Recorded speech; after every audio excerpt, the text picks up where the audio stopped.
Welcome to கதை திரட்டு audio books. இந்த வீடியோவில் நம்ம என்ன கதை கேட்க போகிறோம்னா, அன்பு தேடும் நெஞ்சங்கள் சிறுகதை. நம்ம சேனலை இது வரைக்கும் சப்ஸ்கிரைப் பண்ணாதவங்க சப்ஸ்கிரைப் பண்ணுங்க. பக்கத்தில் இருக்கிற பெல் ஐகானை கிளிக் பண்ணி ஆல்ங்கிற ஆப்ஷனை ப்ரெஸ் பண்ணுங்க. ஹைப்புங்கிற ஆப்ஷனை கிளிக் பண்ணி இந்த வீடியோவை ஹைப் பண்ணுங்க. வாங்க கதைக்குள்ள போகலாம். இனியும் பொறுக்க முடியாத நிலையில் அம்மாவை பார்க்க வேண்டும் போல் இருந்தது மகேஸ்வரிக்கு. கல்யாண கனவுகள் இத்தனை சீக்கிரத்தில் சிதைந்துவிடும் என்று அவள் நினைக்கவில்லை. புருஷன் முதற்கொண்டு அத்தனை பேரும் அணிந்திருந்த முகத்திரைகள் கிழிந்து உள்ளிருக்கும் குரூரம் வெளிப்படத் தொடங்கியதும் ஆடி போய்விட்டாள் அவள்.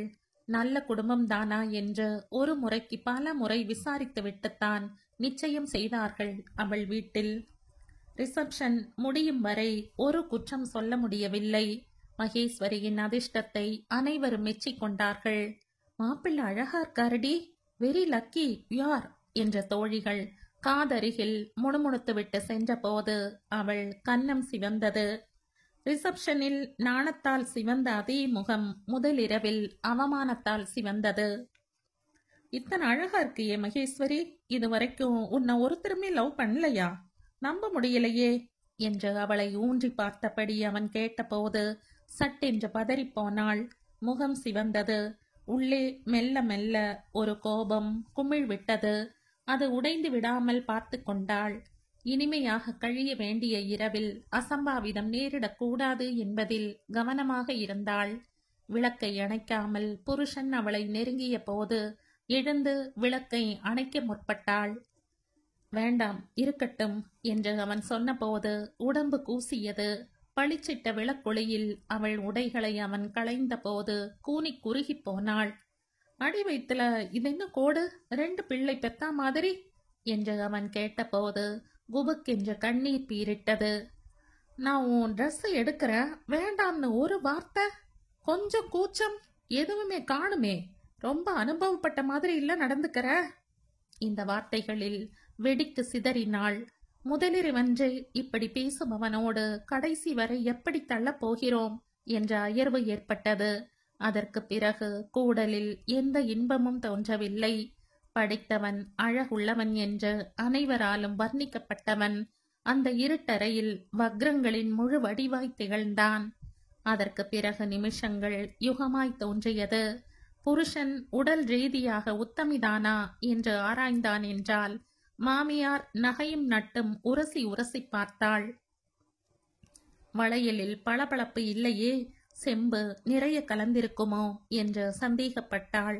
மொத்த நகையும் நிறுத்து பார்த்து போடுறதா? சொன்ன பவனுக்கு 4 கிராம் குறையுதே, இது என்ன துரோகம் என்று கத்தினாள்.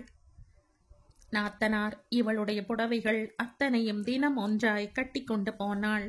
புருஷனே சரியில்லை என்ற நிலையில் மற்றவர்களை பற்றி அவனிடம் எப்படி சொல்லி ஆறுதல் தேட முடியும்? மொத்தத்தில் ஒரு வாரத்திலேயே மனவாழ்வு கசந்து போயிற்று. மாமியாரையும் நாத்தனாரையும் நினைத்தால் ஏண்டா பொழுது விடுகிறது என்று தோன்றும். புருஷனை நினைத்தால் ஏண்டா இரவு வருகிறது என்று நடுங்கும்படியாயிற்று.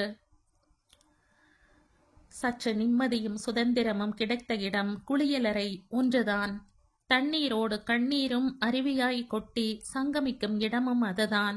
இருக்கும் கஷ்டம் போதாது என்று வந்த 2 மாதத்திலேயே வாந்தியும் மயக்கமும் ஆரம்பித்தது. டாக்டர் தாயாக போகிறாய் என்ற போது எந்த சந்தோஷமும் பிறக்கவில்லை. சந்தோஷத்திலா பிள்ளை உருவாயிற்று சந்தோஷப்படுவதற்கு? ஆயினும் அம்மாவை பார்க்க வேண்டும் போல ஆசை மட்டும் வந்தது. அம்மாவின் மடியில் சற்று நேரம் தலை சாய்த்து படுத்து கிடப்பது பரமசுகம். அவள் கையால் தயிர் சாதம் உருட்டி தர சாப்பிடுவது அதைவிட சுகம். ஆனால் எப்படி அனுமதி பெறுவது? அவள் ஆசைப்படுகிறாள் என்றால் வேண்டுமென்றே அனுமதியை மறுத்து அவளை சித்திரவதை செய்து பார்க்கும் வக்ர குணம் படைத்தவர்களிடம் எப்படி அனுமதி கேட்க முடியும்? யோசித்தாள். எந்த வழியும் புலப்படவில்லை. அம்மாவுக்கும் அவளுக்கும் 1.5 ரூபாய் கொடுத்தால் போய் வரக்கூடிய இடைவெளிதான் என்றாலும் கல்யாணமான இந்த 2 மாதத்தில் அம்மா வீட்டுக்கு இவளை அனுப்பவில்லை. அம்மா ஒரு முறை வந்து பார்த்தபோது நல்ல காலம். அவளிடம் வழிய வழிய பேசி காஃபியும் பலகாரமும் கொடுத்துதான் அனுப்பினார்கள். இன்னும் வருடாந்தர சீர்கள் செய்ய போகிறவளாயிற்றே என்ற எண்ணத்தினால்தான் அந்த உபச்சாரமோ என்னமோ. மகேஸ்வரி தெய்வத்திடமே பாரத்தை போட்டுவிட்டாள். நீயே ஒரு வழி காட்டு என்று அந்த தெய்வம் ஒரு வழி காட்டியது. நாத்தனாருக்கு கோவையில் ஒரு இடம் தகையும் போல் இருந்தது. கோவையில் ஒரு உறவினர் வீட்டில் வைத்து பெண் பார்க்க ஏற்பாடு செய்தார்கள். மகேஸ்வரிக்கு பிரயாணம் நல்லதல்ல என்ற டாக்டர் கண்டிப்பாக சொல்லிவிட்டதினால் மற்ற மூவரும் புறப்பட்டு சென்றார்கள். மகேஸ்வரி சந்தோஷமாகவும் தைரியமாகவும் அம்மாவை பார்க்க புறப்பட்டாள். அண்ணிமார்கள் ஆபீஸுக்கு புறப்படுவதற்குள் செல்ல வேண்டும் என நினைத்து விடிந்ததுமே புறப்பட்டு விட்டாள். விடியற்கால பஸ் பிரயாணம் இனிமையாக இருந்தது.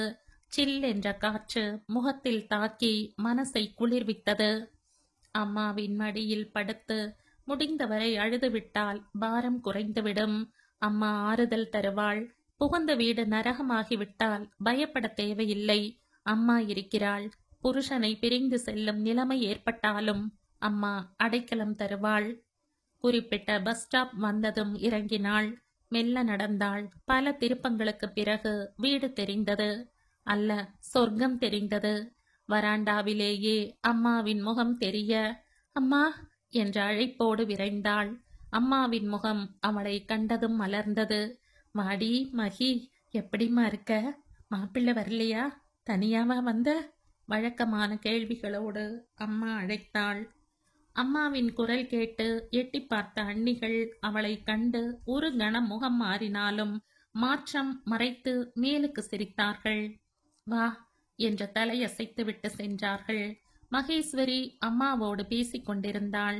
அரை மணி ஆயிற்று. ஒரு கப் காஃபி வரும் என்று எதிர்பார்த்தவள் ஏமாந்தாள். 2 அண்ணிகளும் கண்டு கொள்ளவே இல்லை. சட், மரியாதை தெரியாமல் எப்படி இப்படி? அம்மாவாவது எழுந்து வந்து காஃபி கலந்து தரலாமே. ஏமா, வந்து அரை மணி ஆச்சே, வந்து காஃபி போட்டு கொடுமா. அண்ணிங்களுக்கு மணி ஆயிடுச்சோ என்னமோ. அம்மா தயங்கியபடி எழுந்தாள். ஆச்சரியமாக இருந்தது மகேஸ்வரிக்கு. அடுக்களைக்குள் வந்தும் கூட சட்டென்று காஃபி கலக்க முற்படவில்லை. அம்மா தயங்கி தயங்கி அண்ணிகளின் அரைப்பக்கம் பார்த்தாள். பெரிய அண்ணி வெளியே வந்ததும், பால் எங்க வச்சிருக்க சுந்தரி என்று அவளிடம் கேட்டாள். பால் ஏது அத்தை, சரியா போச்சே. காலையில காஃபி கலந்தது போக மிச்ச பாலை உரை ஊத்திட்டமே. திடீர்னு மகேஸ்வரி வரும்னு யாருக்கு தெரியும்? மணி ஆயிடுச்சு. பக்கத்துல பால் பூத் எங்க இருக்கு? போய்விட்டாள். அம்மா பரிதாபமாக அவளை பார்த்தாள். மகேஸ்வரி திகைப்போடு அண்ணியை பார்த்தாள். வீட்டுக்கு வந்த விருந்தாளிக்கு முன் இப்படியா இங்கிதம் இல்லாமல் பேசுவார்கள்? இதே அவள் வீட்டில் நாத்தனாரை இப்படி பேசிவிட முடியுமா? நார் நாராய் கிழித்து விட மாட்டார்களா? இங்கே மட்டும் ஏன் அந்த பயம் இல்லை? பயம் வேண்டாம், குறைந்தபட்சம் அன்பு வேண்டாமா? பெரியண்ணி ஆபீஸுக்கு போகும்போது அம்மாவிடம் வந்து ரேஷன் கார்டையும் பையையும் பணத்தையும் நீட்டினாள். சின்ன அண்ணி தன் பையனுக்கு ஸ்கூல் ஃபீஸ் கட்ட சொல்லிவிட்டு போனாள். அண்ணன்மார்களாவது ஆசையாக பேசுவார்கள் என்று எதிர்பார்த்த மகேஸ்வரி அதிலும் ஏமாந்தாள். வாமா, எப்ப வந்த? மாப்பிள்ளை சௌக்கியமா என்றதோடு சரி, பெண்டாட்டிகளின் பின்னால் வெகு அவசரமாக சென்று விட்டார்கள். இப்படி ஏன் தன் புருஷன் இல்லை என்ற கேள்வி எழும்பியது.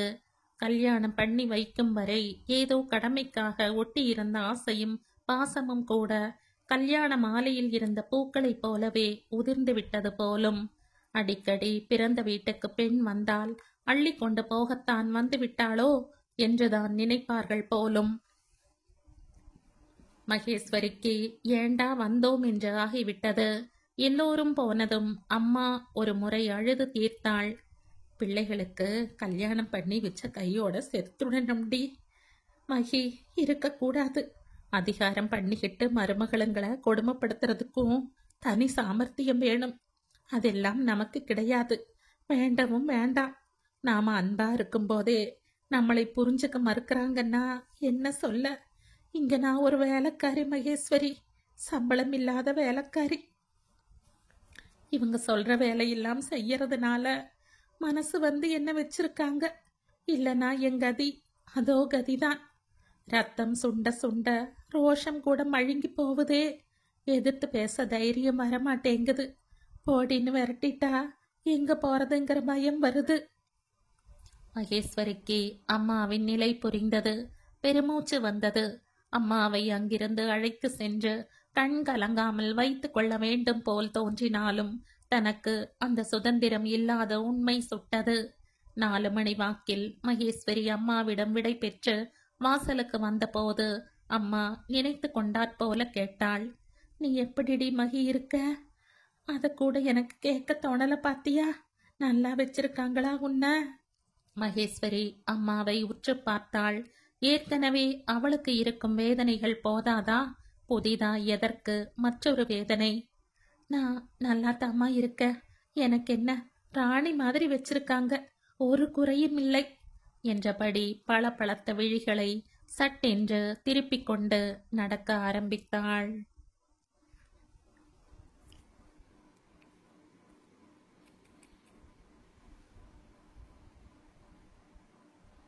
இதோடு இந்த கதை முடியுது.